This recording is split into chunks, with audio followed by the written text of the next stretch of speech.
Gue mau ceritain satu kuburan yang emang pasti kita udah tahu semua sih. Apa tuh? Di Jeruk Purut. Anjing. Deket sini dong. Iya makanya. Oke.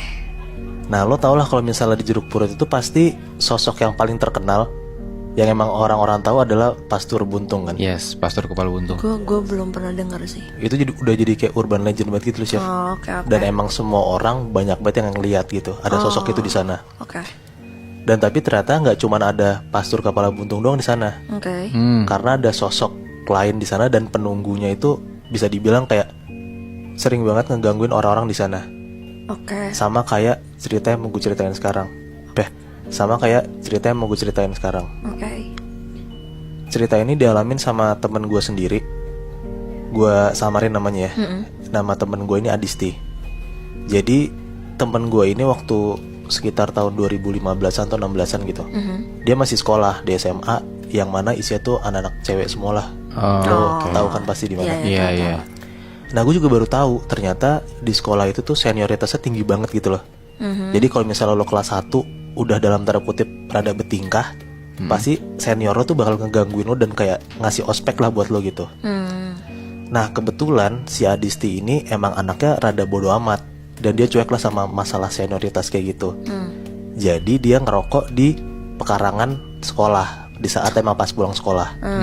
Gitu. Pas dia lagi ngerokok di belakang sekolah, kepergok lah sama anak kelas 3. Karena kan itu posisinya di kelas 1 kan. Iya. Kepergok sama anak kelas 3 sama seniornya. Di situ langsung tuh Adisti disamperin sama 5 seniornya. Disamperin sama 5 seniornya, langsung dibilang kayak, "Lu berani banget merokok di sini." gitu. Lu nggak tahu emang peraturannya belum biasa lah kan senior ngomong kayak gitu. Nah, terus tiba-tiba salah satu dari seniornya yang nyamperin Adisti itu bilang, "Lu berani ngerokok di sini? Sekarang gue mau lihat lu berani nggak ngerokok di kuburan." Nah, di situ posisinya kayak karena Adisti juga bodo amat dan dia tuh kayak nggak mau kelihatan culun, cupu gitu loh. Jadi kayak dia yang ngeiyain aja tantangan si seniornya ini gitu.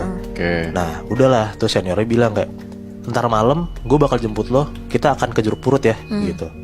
Udahlah nyampe mereka jam 11 malam di Jeruk Purut di hari itu juga ya. Oke.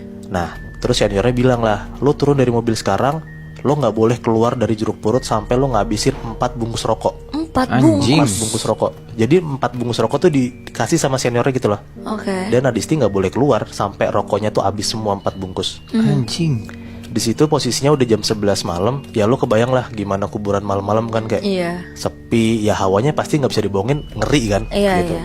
Nah di situ tiba-tiba pas Adisti udah sendirian di dalam kuburan Jeruk Purut, lagi duduk di kayak salah satu dari batu nisannya itulah.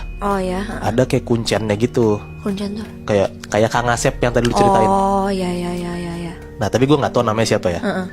Gue sebut kuncian aja ya. Nah si kunciannya nyamperin Adisti terus dia bilang kayak, "Mbak, maaf mbak, ngapain mbak di sini malam-malam?" gitu. Nah Adisti langsung jawab lah. Adisti bilang kayak, "Tuh ada mobil warna putih kan pak, itu senior saya di sana. Saya mau nunjukin lah ke mereka kalau misalnya saya berani," sambil nunjuk mobil itu.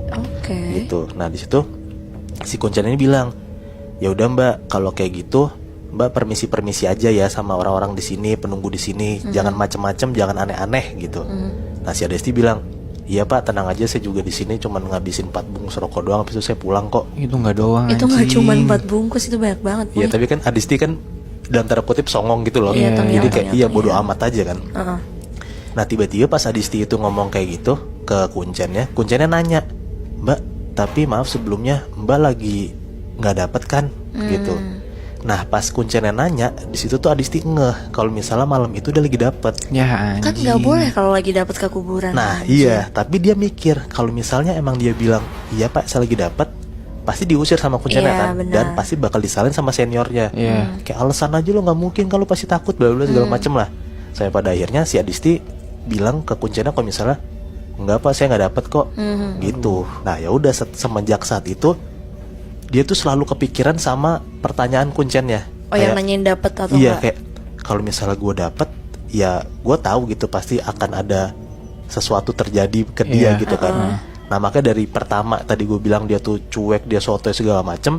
Setelah ditanyain sama kunciannya, ya moodnya dia langsung berubah, perasaan dia langsung berubah jadi kayak lebih takut, lebih was-was juga karena dia lagi dapet kan. Jadi bisa dibilang kayak dia lebih peka lah kalau misalnya ada hal-hal aneh yang ada di sekitar dia gitu. Ya udah, abis itu Kuncana bilang, yaudah Mbak, saya tinggal ya, kalau butuh apa-apa kabarin saya aja gitu. Nah nggak lama si Kuncana dicabut, tiba-tiba ditelepon si Adisti sama seniornya. Oke. Seniornya ngomong kayak gini lah, gue lihat ya lo lagi ngobrol sama orang tuh, nggak ada ya lo ditemenin sama orang, sendiri pokoknya. Iya. Langsung dimatiin teleponnya. Ternyata emang seniornya mantau terus dong Adisti dari kejauhan kan. Oke. Nah semenjak saat itu ditelepon sama seniornya juga, ya dia sadar kalau misalnya gue nggak boleh ngobrol sama siapa-siapa, gue harus sendirian biar gue bisa cepet juga ngabisin rokoknya gitu kan. Nah tiba-tiba pas dia lagi duduk gitu, dia denger kalau misalnya ada sosok atau ada orang yang kayak ngesut-ngesutin dia gitu dari belakang, Anjing. kayak "Sst, sst," gitu. Aduh. Dan Adisti sadar juga gitu loh, yang ngesut-ngesutin dia pasti bukan Kuncen yang tadi, pasti ada sosok lain yang ngesutin dia kan.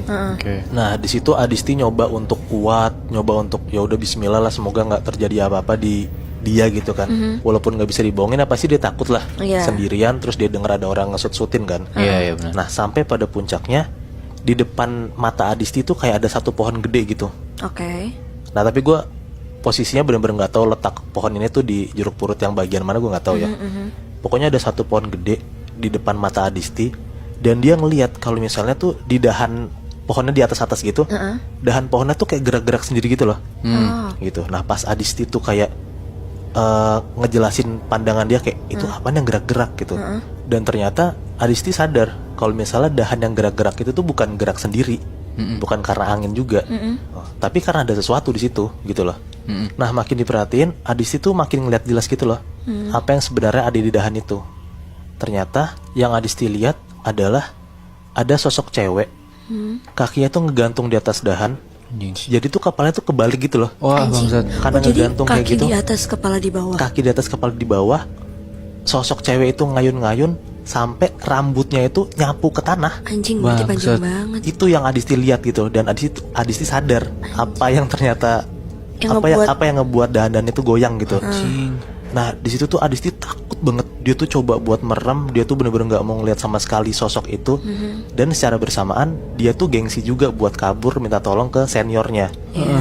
Nah sampai pada akhirnya di posisi dia merem itu, dia ngerasa lah kalau misalnya tiba-tiba di belakang dia tuh ada kayak orang yang jalan gitu loh. Lo pasti sadar kan kalau misalnya iya. lagi duduk sendiri, ada kayak sosok yang ngedeketin lo tuh, Iya. kebayang gitu ke Lu bisa rasanya ngerasa kan. hawanya lah.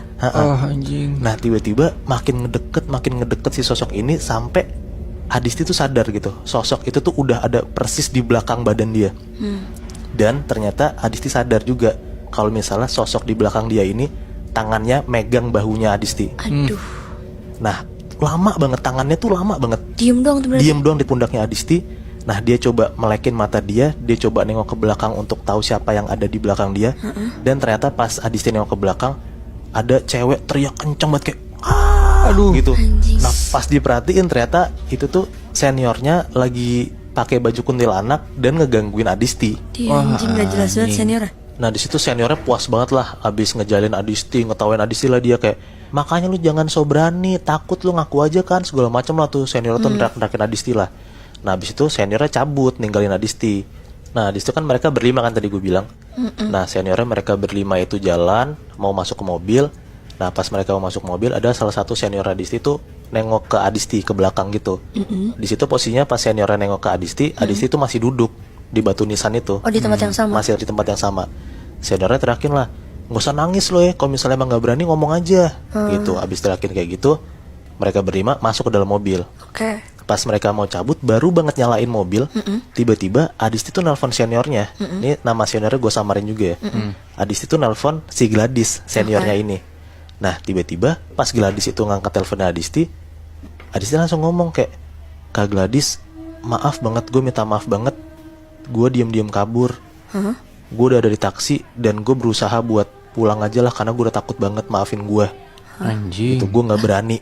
Nah di situ tuh Gladys rada bingung bentar dan langsung jawab kayak, hah, lo di taksi gitu. Aduh anjing, gue merinding banget gue. Si Gladys nanya kan kayak, hah, lo di taksi? Bukannya lo lagi duduk tadi? Gitu. Nah si Adisti bilang, iya kak, gue di taksi gitu. Gue takut banget, gue habis ngeliat sosok kuntilanak di atas pohon gitu. Nah Gladys nanya, hah, kuntilanak di atas pohon gitu. Si Adisti bilang, iya kak, gue ngeliat gitu, badannya ngegantung kebalik gitu. denger si Adisti ngomong kayak gitu, Gladys tuh dalam hati kayak, iya bener sih, emang gue sama teman-teman gue abis ngegangguin Adisti pakai kostum kuntilanak. Iya. Tapi sosok kuntilanak yang ngegantung di atas pohon tuh bukan bagian dari, Bukan salah satu dari mereka gitu iya ya? bukan teman-teman gue gitu loh. Di situ karena Gladys itu nggak berani, dia takut, dan yang denger itu cuman Gladys doang kan. Nah si Gladys tuh loudspeaker teleponnya. Gladys nyuruh si Adisti buat ngomong lagi supaya teman-teman yang lain denger kan. Iya, iya. Nah pas dia di loudspeaker, Gladys suruh Adisti ngomong, Adisti ngomong lagi, Kak, iya maafin gue, sekarang gue udah di taksi, gue takut banget, gue mau pulang. Terus ada salah satu dari temennya si Gladys tuh ngomong kayak, kita habis teriakin Adisti anjir, Adisti di taksi, terus yang tadi siapa? Iya. Gitu. Nah karena ada hal aneh gitu, mereka sadar kalau misalnya tuh itu bukan Adisti kan. Mereka langsung mikir, ya udahlah kita buru-buru cabut aja lah gitu. Mereka udah ngidupin mobil, pas banget mereka mau jalan, mau tancap gas tuh si Gladys, karena Gladys nyetir kan. Iya.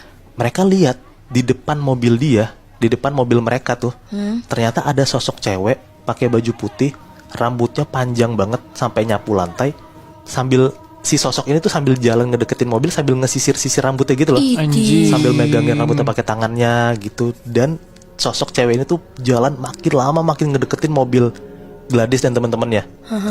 Nah di situ tuh Gladys tuh panik banget, takut banget, saking takutnya tuh Gladys tuh mundur kencang banget gitu mobilnya. Pas mobilnya tuh mundur kencang banget sampai mereka sadar ternyata tuh ada suara brak gitu. Oke. Pas ditengok ke belakang ternyata Gladys nabrak mobil pickup Oh, oke. gitu. Dan ya gimana ya, kayak gue mikirnya ya, lo bayangin aja kalau misalnya lo abis ngelakuin sesuatu, lo ngejelekin orang gitu, Iya. ngata-ngatain orang, ya ternyata ketulah gitu kan. Iya, iya. Senior-seniornya pun bahkan harus ngalamin kecelakaan kayak gini.